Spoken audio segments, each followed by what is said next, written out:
বিশ্বায়নের এই যুগে অপরাধ আর সীমান্ত মানছে না। এক দেশে অপরাধ করে অন্য দেশে পালিয়ে যাওয়া, অর্থ পাচার, সাইবার অপরাধ কিংবা আন্তর্জাতিক চোরাচালান সবকিছুই এখন ছড়িয়ে পড়ছে এক দেশ থেকে আরেক দেশে। আর এই সীমান্তহীন অপরাধ মোকাবিলায় সবচেয়ে আলোচিত নামগুলোর একটি ইন্টারপোল।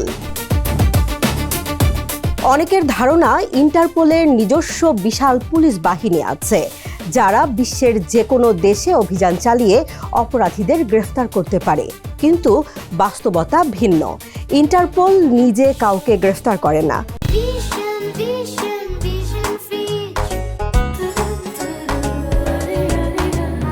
কোনো দেশের ভেতরে অভিযানও পরিচালনা করে না, বরং এটি বিশ্বের বিভিন্ন দেশের আইনশৃঙ্খলা বাহিনীর মধ্যে তথ্য আদান প্রদান ও সহযোগিতার একটি আন্তর্জাতিক নেটওয়ার্ক।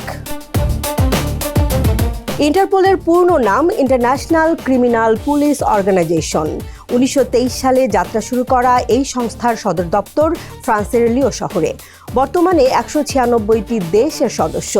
লক্ষ্য একটাই, আন্তর্জাতিক অপরাধীদের শনাক্ত করা এবং সদস্য দেশগুলোর মধ্যে দ্রুত সমন্বয় তৈরি করা। ইন্টারপোলের সবচেয়ে বড় শক্তি হলো তথ্য। সংস্থাটির রয়েছে বিশাল আন্তর্জাতিক ডাটাবেজ, যেখানে অপরাধী, পলাতক আসামি, চুরি হওয়া পাসপোর্ট, যানবাহন সহ নানা অপরাধ সংক্রান্ত তথ্য সংরক্ষিত থাকে। প্রতিটি সদস্য দেশের একটি করে ন্যাশনাল সেন্ট্রাল ব্যুরো বা এনসিবি থাকে, যা ইন্টারপোলের সঙ্গে যোগাযোগ রক্ষা করে। ইন্টারপোলের সবচেয়ে পরিচিত ব্যবস্থা হলো রেড নোটিশ।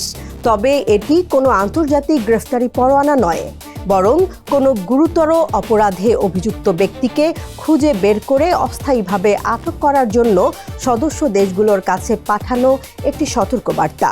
এরপর সংশ্লিষ্ট দেশের আইন অনুযায়ী স্থানীয় পুলিশ ব্যবস্থা নেয়। কোনো অপরাধীকে ধরার প্রক্রিয়ায় প্রথমে আদালতের গ্রেফতারি পরোয়ানা প্রয়োজন হয়। এরপর সংশ্লিষ্ট দেশ ইন্টারপোলের মাধ্যমে সহযোগিতা চায়। যাচাই শেষে রেড নোটিশ জারি হলে সদস্য দেশগুলো অভিযুক্ত ব্যক্তির অবস্থান শনাক্তে কাজ করে। পরে স্থানীয় আইনশৃঙ্খলা বাহিনী তাকে আটক করে এবং প্রয়োজন হলে প্রত্যর্পণ প্রক্রিয়ার মাধ্যমে নিজ দেশে ফেরানো হয়। বিশ্বের আলোচিত অনেক অপরাধীকে ধরার ক্ষেত্রেও ইন্টারপোল গুরুত্বপূর্ণ ভূমিকা রেখেছে। এশিয়ার কুখ্যাত সিরিয়াল কিলার চার্লস শোবরাজ, রুয়ান্ডার গণহত্যার অভিযুক্ত ফেলিসিয়েন কাবুগা কিংবা মাদক সম্রাট এল চাপো গুজমানের মতো ব্যক্তিদের ধরার ক্ষেত্রে আন্তর্জাতিক সহযোগিতা ছিল বড় বিষয়।